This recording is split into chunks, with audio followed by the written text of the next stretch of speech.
And while we're waiting for those, Evan, let's kind of go through some of the questions that we typically get all the time, because maybe people are coming in with those questions, which are how to choose a paper for your work. So we just did a little short video on that, right? We did. I did. And is that up on, do we put that on YouTube? Yes, we did put it on YouTube, so I can post a link to that in the chat as well. Great. So that's a good one. That's just a quick, matte versus photo black and how that changes your image and how you can best accentuate the properties of the papers in the images and what you choose to print and how you present it. So it definitely, the great thing about paper is there's so many options, and just by picking a paper, you can change the feel and the kind of the theme of the photograph and make it into something that is either unexpected or is the perfect extension to the image that you took and how you want the viewer to perceive it. So. Okay, so we'll start with our first question, which is, you recommended to me using an extra backing paper to guide the Moab papers into my P700 printer without wrinkling. Could you explain more? Got it. Yeah. So those, the Unryu especially, and to some degree the Kozo, are thin enough that sometimes the sheet feeder will have a hard time pulling the paper in. So you can use a sheet of thick paper, or even if you have it, a sheet of, matte board that's the same size. So it'd have to be A4 for those papers to set in the sheet feeder. And what it does is it just holds the paper straight, and it lets the printer kind of grab one sheet at a time. Of course, you want to make sure that you either are just printing one sheet at a time, or if you're printing multiple sheets, you want to have additional paper in there so the printer doesn't try to load the matte board or the heavy paper, which could cause a misfeed or other issues. But sort of two options: you can use just one sheet at a time, which will often work just by itself, or if you're trying to do multiple sheets, then putting that backer board or backer sheet in there just keeps it really straight and lets the printer have a better chance of not only feeding it, but also feeding it straight, so it doesn't skew it, because that paper is pretty delicate. And as an alternative, you can use the front fine art flat feed, but it's just another way of using the sheet feeder, so you don't have to go through the one page at a time through the fine art feed. Great.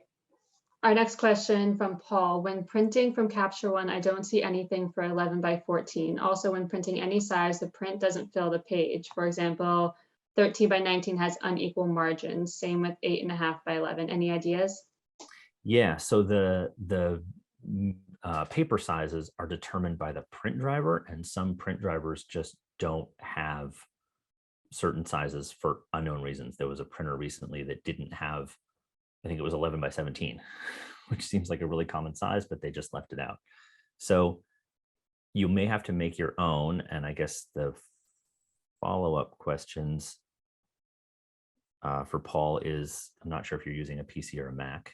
I'm presenting from the Mac, so we'll take a quick look at that first. And Evan, he has a question to go along with it. How do I get my printer to show up on Capture One? My wireless is there, but not Canon, and he's using a Mac. Capture One question. I haven't used Capture One in many years, so I'm not sure about that. But for your margin question and your paper size, this is coming out of Photoshop, obviously, because they don't have Capture One, but when you go to print, the options will be really similar, because the custom paper size is done in the driver and not in the application settings. So he's got a Canon printer. We're going to say the Canon Pro 300 because I have that loaded here.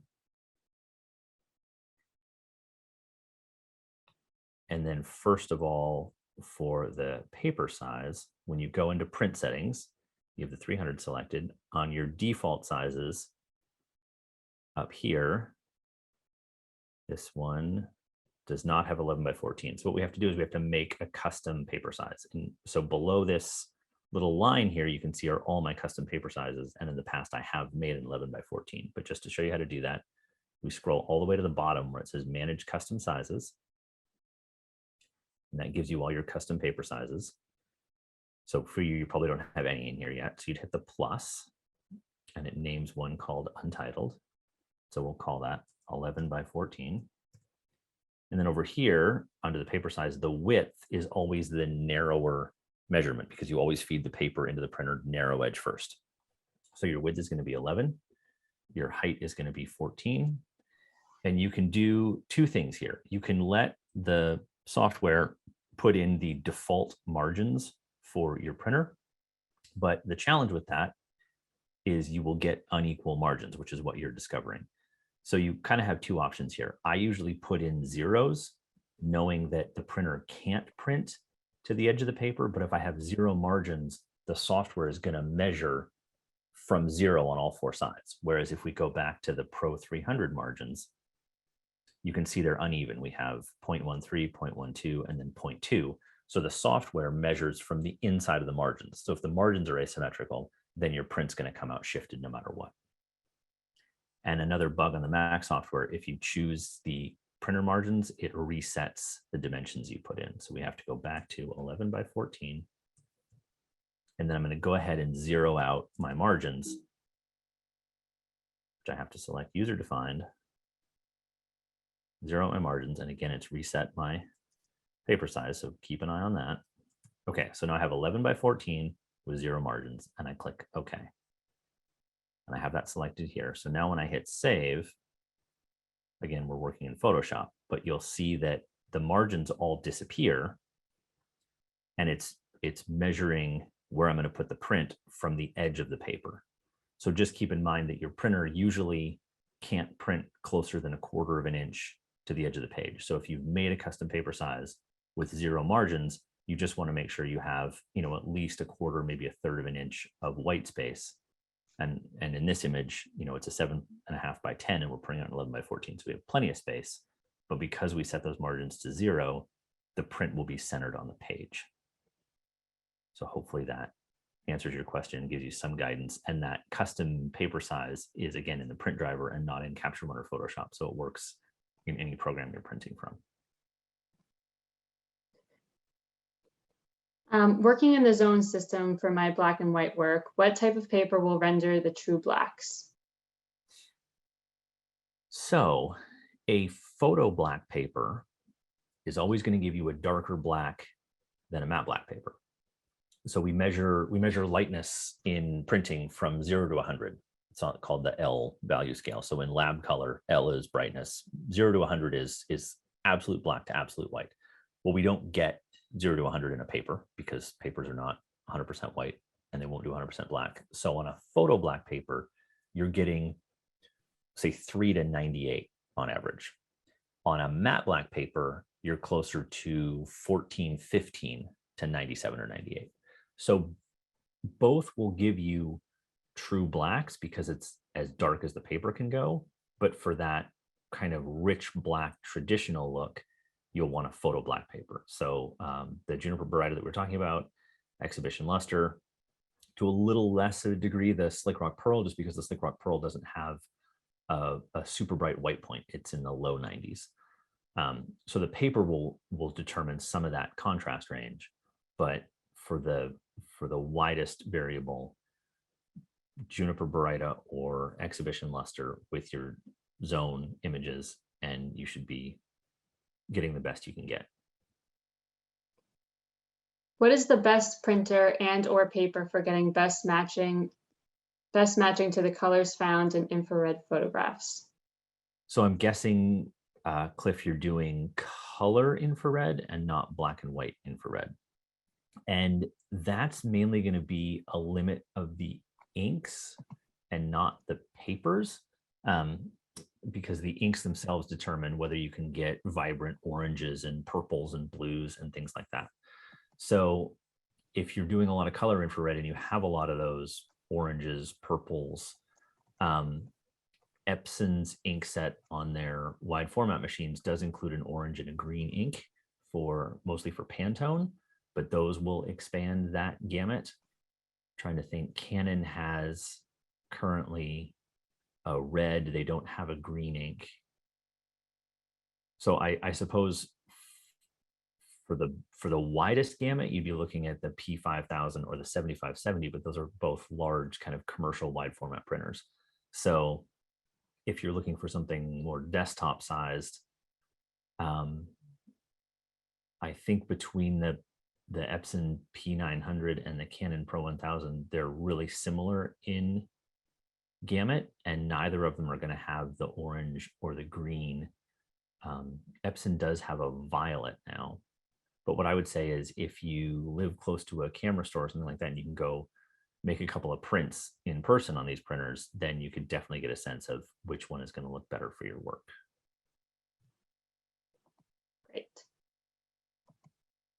Is it always best to convert to CMYK prior to printing? If yes, can you provide a brief explanation as to why it is best to convert?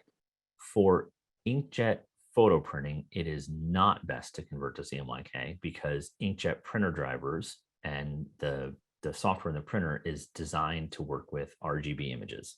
So if you convert to CMYK, it actually gets converted back to RGB in the print driver. If you're working with a printer using an offset press, then they'll want CMYK files, but it's almost always best to let the output company do the conversion for you, because CMYK is a bit of a challenge to do it right, and the folks that do it all the time have a very good idea of how to do that. So no, don't convert to CMYK. Leave your images in RGB, and then that will run properly with your photo printer. Okay, the next question is, my iMac monitor is calibrated using Spider X Pro. After doing calibration, it shows the color spectrum range for RGB at 100%, and when toggling to AdobeRGB 1998, the monitor looks slightly different and indicates the spectrum at approximately 87%. Which way is best to view monitor based on print output settings, paper profiles, etc.? Yeah, so you're running into the sRGB versus AdobeRGB challenge. Most screens, especially iMacs now, will do a little more than 100% of sRGB, and sRGB is the smallest gamut color space that we have. It was designed many years ago to look good on all the devices that were available. So you have the least number of colors, so they reproduce accurately no matter what you're looking at them. AdobeRGB is a larger gamut that has been used, for many years for editing your files and for printing, because it has more available colors. And so what your iMac's telling you is it's doing what it's designed. It does 100% of sRGB. It only does, 87% of AdobeRGB. But what it's not saying is that the 87% of AdobeRGB is almost certainly a larger gamut than when you're using sRGB. So I would always set your monitor to AdobeRGB, even if you're not getting 100% coverage, because it's going to give you the most colors possible based on the screen technology. And using AdobeRGB end to end as your setting means that your camera files, your editing, your prints, and your monitor are all going to be in as close agreement as possible, because they're all working from the same color space. Great. Do you use optical brighteners? If so, do you have a table that lists the papers with and without? We don't have a table, but each paper on our site lists in the specs whether it contains OBAs or not. Off the top of my head, the OBA-free papers are Entrada Natural, Entrada Textured, Juniper, the Moen Kopi papers, the Unryu, and the Kozo. And then the Somerset Museum rag has a very low OBA content. Got it. I think this is the least amount of questions we've ever received in the Q&A. It's amazing. There was one that should you use it? So Paul was asking, should you use AdobeRGB or sRGB, kind of going back to our monitor question. Always edit in AdobeRGB. And I can pull up a quick little presentation as to why that makes a difference, so you get a more visual idea.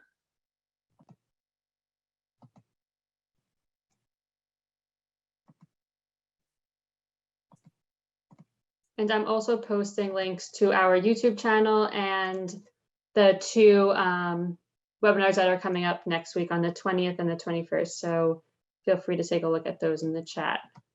So in this graph here, the solid space is sRGB and the wireframe is AdobeRGB.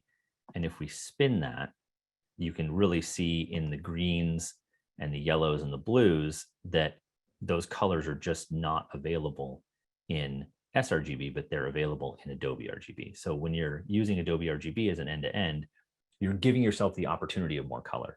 And even if maybe it's not in gamut for the paper you're using or something else like that, it gives you the opportunity to have those colors in your files. And a couple of years from now, if you've replaced your printer and you want to go back and print that image, you know that you have all the available colors in the file, so that as inks improve and monitors improve and all that sort of thing, you've got all that data carried with you, versus if you go to sRGB, anything that's out there gets compressed into that smaller color space, and you can't ever go back and re-expand that color space after you've edited it. And to go along with that, someone's asking about ProPhoto. Yeah, so ProPhoto, it came along because we can now support the math that will allow that much of a color space. And so we're still on the screen share. The next slide is AdobeRGB versus ProPhoto. So you can see that ProPhoto is absolutely massive, and it actually runs into the end of the graph. So one of the unusual things about ProPhoto is there's enough mathematics there that ProPhoto could contain colors that don't exist that we can't see, because we can go out that far. One of the challenges that people have brought up with ProPhoto is you can get some colors that are pretty far out of gamut for either monitors or papers, but they're present in the file. So there's no harm in working in ProPhoto RGB at all. It's going to be, sort of the next color space that's going to take us forward for a while. But keep in mind, if you're printing from a ProPhoto RGB file, you may need to look at your out of gamut colors and then check those in the prints and make sure that you're not getting any, banding or color compression where those colors are getting adapted back to being in gamut. Some photographers I've talked to do all their edits in ProPhoto RGB and then convert the file to AdobeRGB or to Lab, and then print from that if they've had issues with out of gamut in the past. So it's one of those things that no harm in doing it, but be aware of the potential issues when you're making prints, so that they don't pop up and surprise you when you're trying to do something on a deadline. For an external monitor for my Mac lapbook, what do you recommend? So I've been a big fan for a number of years of the BenQ photography monitors, because they give you, they say 99% of the Adobe RGB color space, and they're really consistent side to side, top to bottom, and they're not really expensive. It used to be for a 99% Adobe RGB monitor, which uses what they call a hardware LUT built into the screen, you were looking at $2,000, $3,000, $4,000. The BenQ stuff is around $1,000 or a little less, so it's significantly more affordable, and it really shows you a lot more data than you see on your laptop screen. The other benefit of a monitor with a hardware LUT is it's a 10-bit monitor, so your available contrast tones go from the 256 in an 8-bit to many thousands in a 10-bit monitor. So you get a much more accurate representation of the image on the screen. So talking about color space and your recommendation to edit in Adobe RGB, is there any file difference between both? Between Adobe RGB and ProPhoto RGB, I'm not 100% sure. Probably not. It's probably negligible, because at that point you want to be saving those images generally as TIFFs or as PSDs, so they're pretty large to begin with. And no, the color space just allows you the ability to have more colors. So it's using the same file format and the same bit depth with just a different mathematical rendering of the available colors. So it should, as far as I know, it should be little to no effect on the file size. Some of our ICC printer profiles for the Epson 7500 or 9500 printer requires you to lower the ink amount quite dramatically. Why is this an issue when you choose the recommended media type? Yeah, so that's an interesting question, and I just recently discovered a secondary workaround. With the Epson printers, there's no way to lower, sorry, there's very little difference between, say, the photo black papers and the amount of ink that they use. So glossy, semi-gloss, luster, Barita all use nearly the same amount of ink. And so the only way to adjust that is to go in to those manual settings and reduce the color density.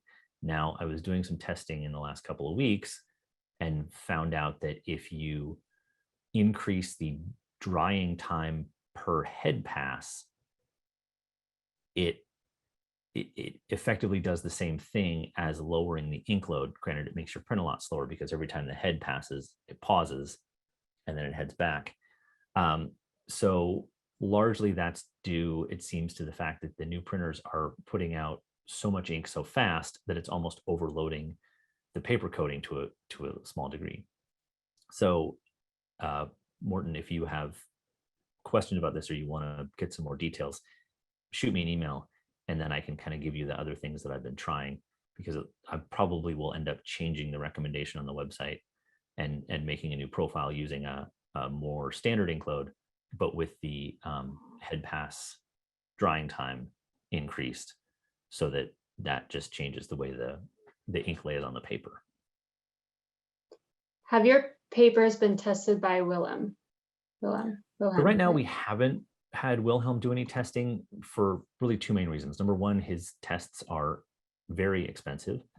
And number two, there's no ISO standard for longevity tests. So a company that offers a longevity test, they're not working with a known standard or a known testing. All the tests are proprietary to their methods.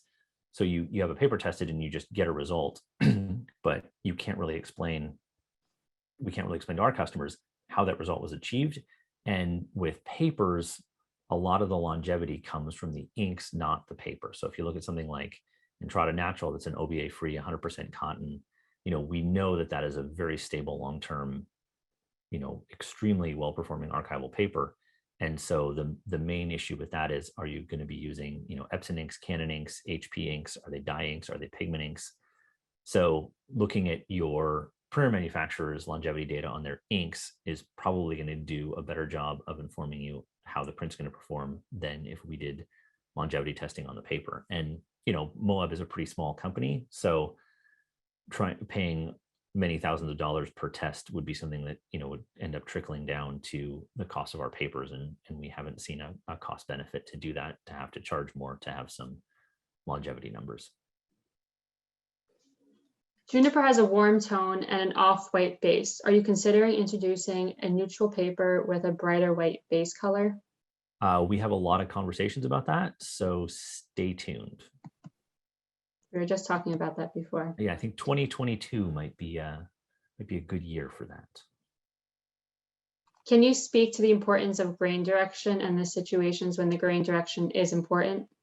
Yeah, so what grain direction is, when you make a paper on a continuous machine, so I guess we'll take a step back. There's what they call mold made papers, where all the fibers are floated and they kind of align however they want. And then there's continuous feed papers, which are made on a moving process, which causes all the fibers to line up in one direction. So that is grain direction. It just means that fibers are all running one way. And that really applies when you want to fold a sheet of paper. So if you have a sheet of paper and it runs grain long, the fibers run the long side of the sheet. If it's grain short, they run the other way. So if you have a grain long paper, you'll fold it kind of with the grain. And that means that as you're folding it, you're not breaking those paper fibers. You're just kind of going in between them. So on roll paper, it's pretty much always grain long, because the roll is cut the length of the master roll from the mill. With sheets, it varies because it depends on how many sheets we're cutting out of that master roll. So on our boxes, which I don't have one here with me, on the back, on the stamped code, it will either say GS for grain short or GL for grain long. And that's the only way to definitively know what's in that box, because even within say an 8.5, 11 of Entrada, it could change between boxes based on how they cut it out of that master roll. But that's something you can always look up at the store when you're buying it, or if you're working with a mail order place, maybe they can check their warehouse and see what they have. But really, grain direction is only a factor when you're making books or cards or trying to fold that paper, and then you always want to fold with the grain. If your camera can only shoot in Adobe RGB and RAW, does it do any good to edit in Pro RGB? So from my understanding, your camera is not. It is the fact that you select Adobe RGB in the camera does not change the data recorded in the raw file. It just tags the raw file as being in that color space. And then when you open it, say in Adobe Camera Raw says, I want to open this in Adobe RGB. So even if your camera is set to Adobe RGB or sRGB, pretty much that just applies to in-camera JPEGs and not to raw files. And then your raw converter is where you choose your color space that then is used in your edits. So no, from my understanding, it shouldn't matter what the color space setting is in the camera when you're shooting raw files. All right, this one's a little bit of a longer question. Sometimes Photoshop says the document it's opening does not have an embedded profile and asks if it should leave as is, assign working RGB Adobe 1998, or assign profile, which I can spec from the drop-down menu. Yeah. What do they do there? And I asked the earlier question about calibration and printing. Yeah. So first of all, you want to, if these are your files and they're coming up like that, you want to figure out why they're not getting a profile assigned. Because every image that you pull from RAW or that is a JPEG out of your camera should have a color profile assigned. So perhaps when you save in Photoshop, there's a checkbox for, assign color profile. Maybe that's not getting checked and you're just getting these images out. Because the challenge is when you open an image without a color profile, there's no sort of baseline for the software to look at and say, oh, this is the white point of the file, this is the gamut, all these other things. So if you have a file that opens like that, I would probably assign it Adobe RGB because it's going to give you, again, a good color gamut. It's going to probably have a similar or identical white point to whatever the file originated in. And then when you make your edits and close that file, the next time you open it, it will be from a known color space and it'll be consistent with the last time you opened it. I know that if you're opening photos from an iPhone, those will generally be in the P3 color gamut, which is more of a video color gamut, but it's between Adobe RGB and sRGB. But yeah, make sure that whether you're pulling from RAW or where those files are coming, see if you can figure out why they're not getting tagged with a color gamut, color profile. Now, this question could probably be an entire webinar, but when manufacturing printer papers, how are the different surfaces developed? So matte, luster, semi-gloss. So we work with coating companies and with paper mills to develop papers. I am not privy to the specific chemistry involved in different coatings. The main thing that a coating has is a receiver layer for the inks. And what that does is that, especially with pigment inks, that bonds to those pigment particles and holds them in the surface of the paper, which is part of what gives pigment ink prints their long longevity. In terms of how the different sheens are made, those are different, chemical or physical components that are added. Baryta papers have barium sulfate in them, which is what gives a Baryta paper without optical brighteners a whiter surface and gives it that kind of organic texture. So a lot of chemistry all done by the paper mill and the coating company, and that's about as far as I can speak to it on a knowledge basis. Are all of your paper profiles listed in the same place? And if so, where is it? Yeah, so all of our profiles are listed on the Moab website, and I can go ahead and show you where that I have is. that link that I'll put in the chat as well.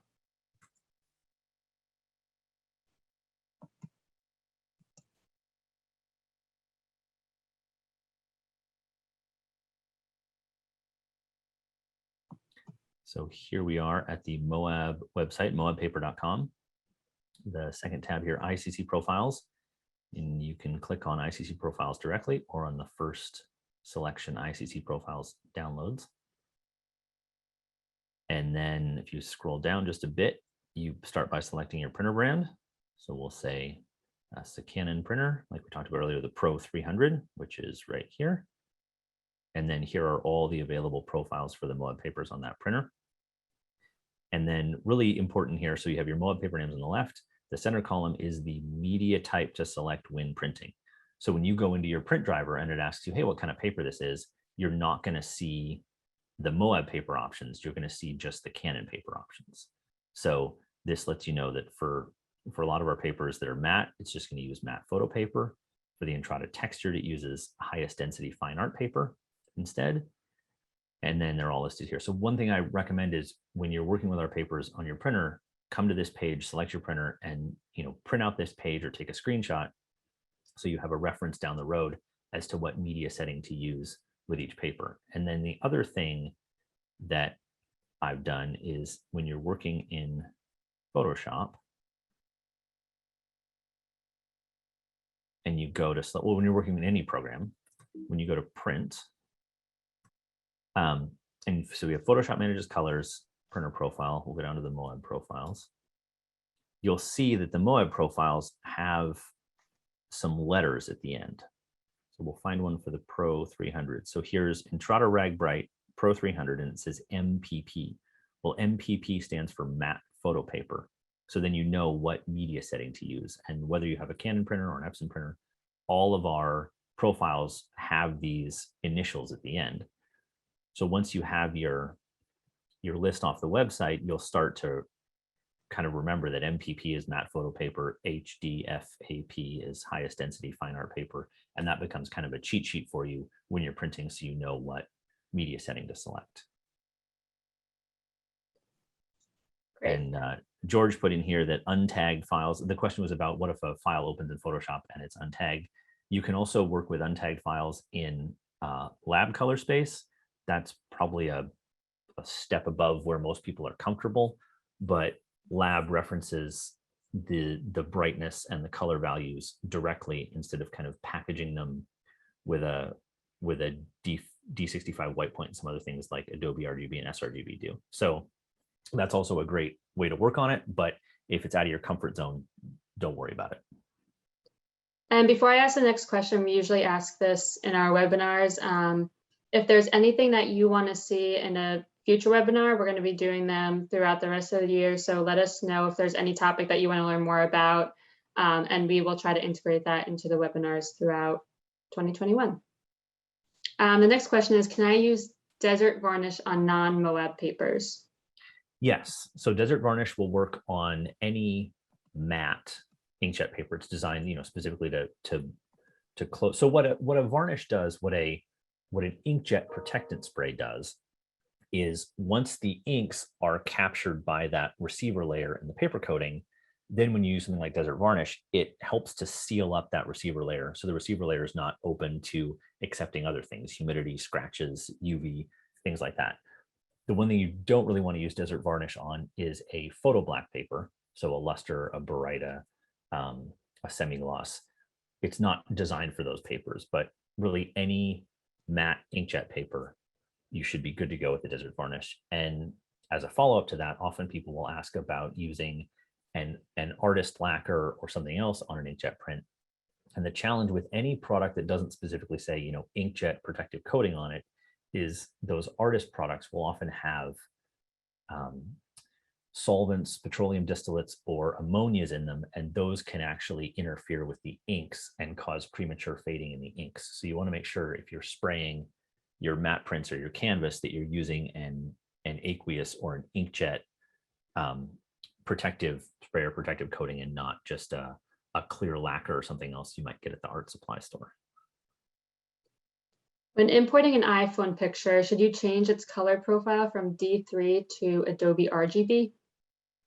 Probably not, because when you're working with as long as the software you're working in, recognizes the P3 profile and works in that profile defines the limits of the data captured in the image, right? So it's the same as if you have a 2.5 gallon bucket that's full of water, and that's P3, and you dump that into a 5 gallon bucket, you still have 2.5 gallons of water in a 5 gallon bucket. So you're not going to get more colors out of it by moving it to Adobe RGB. You're just going to put it in a bigger bucket. So there's really no need to make those conversions. How much better is a custom built profile compared to the canned profiles on the Moab website?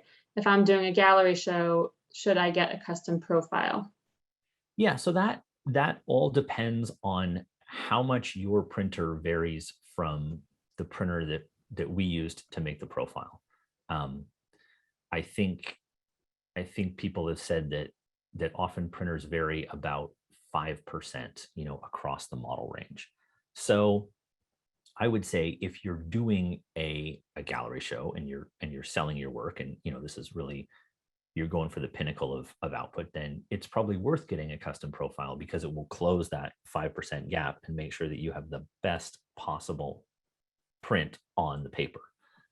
Which is not to say at all that everybody needs to run out and get a custom profile, because for the most part, they're going to be our OEM profiles are going to be extremely accurate, across everybody's printers. It's just those little nuanced colors or tones or things like that vary just because of the differences in engineering between machines, that a custom profile will close that gap for you.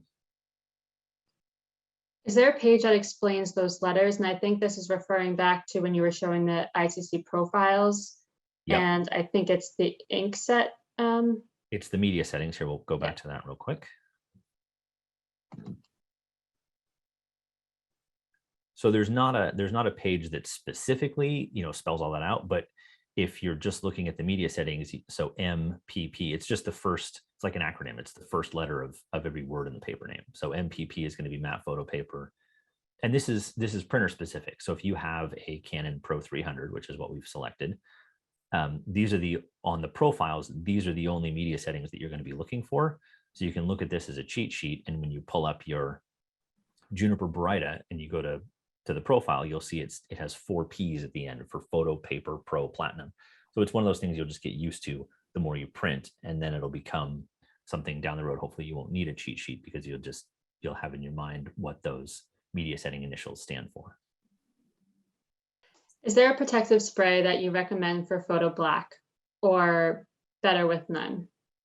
Yeah, generally with photo black papers, the resin coating does give the image a little more protection than matte black papers for fingerprints and scuffing and scratching and things like that.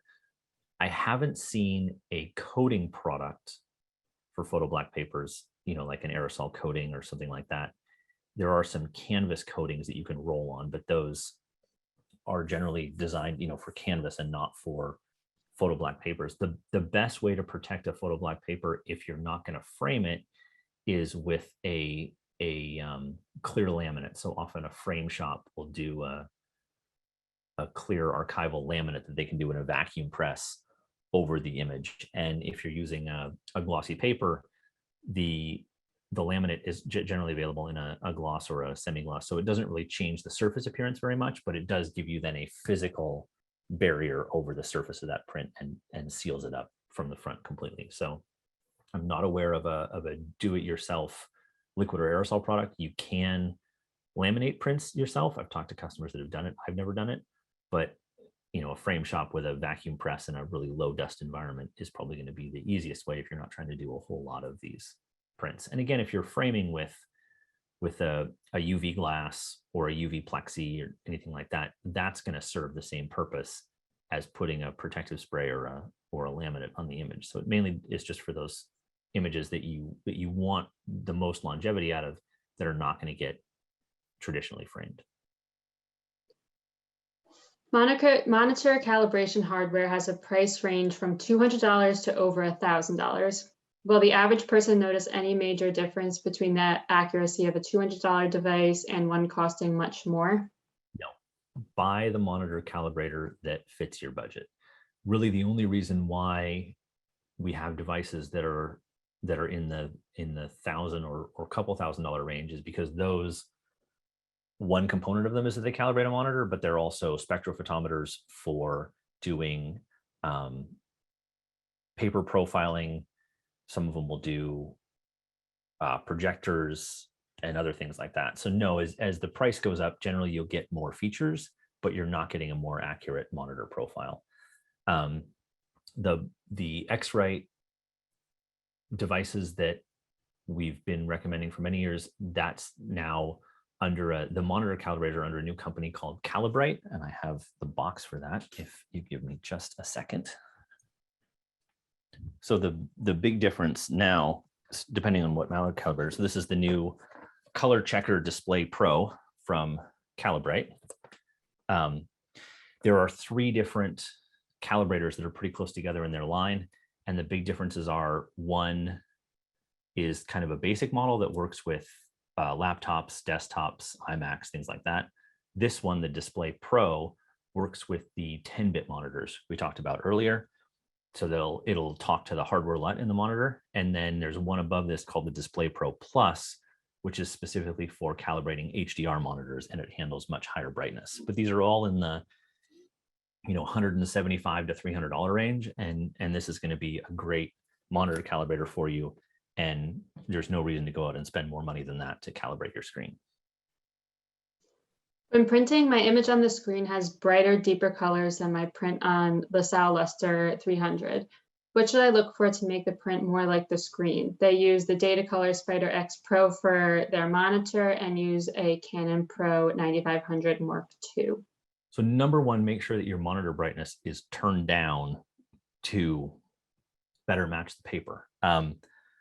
When you're going through the calibration process, it should ask you at some point about your brightness setting.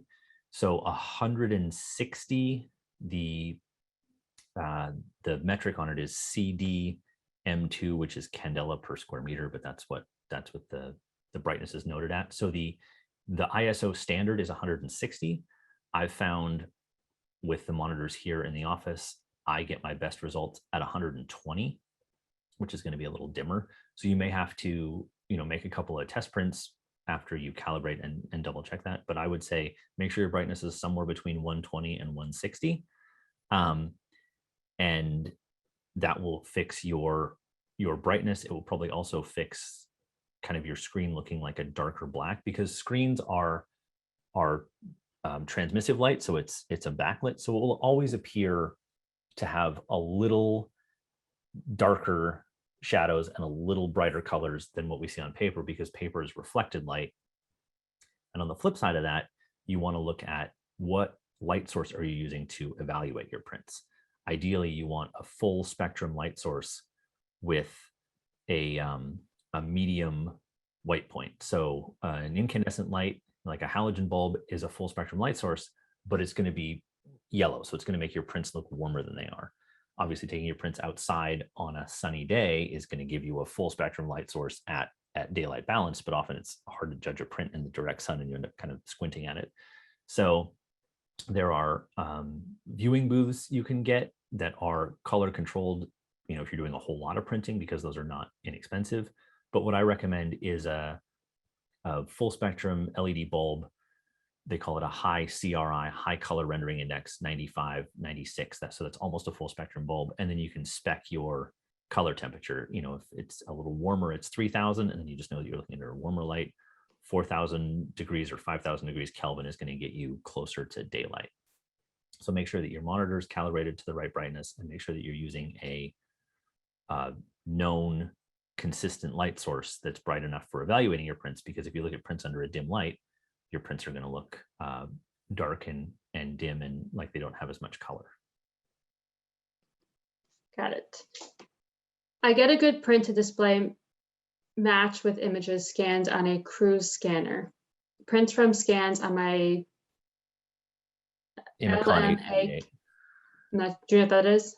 Yeah. Okay. Have a good brightness and contrast match to my display, but colors are slightly off.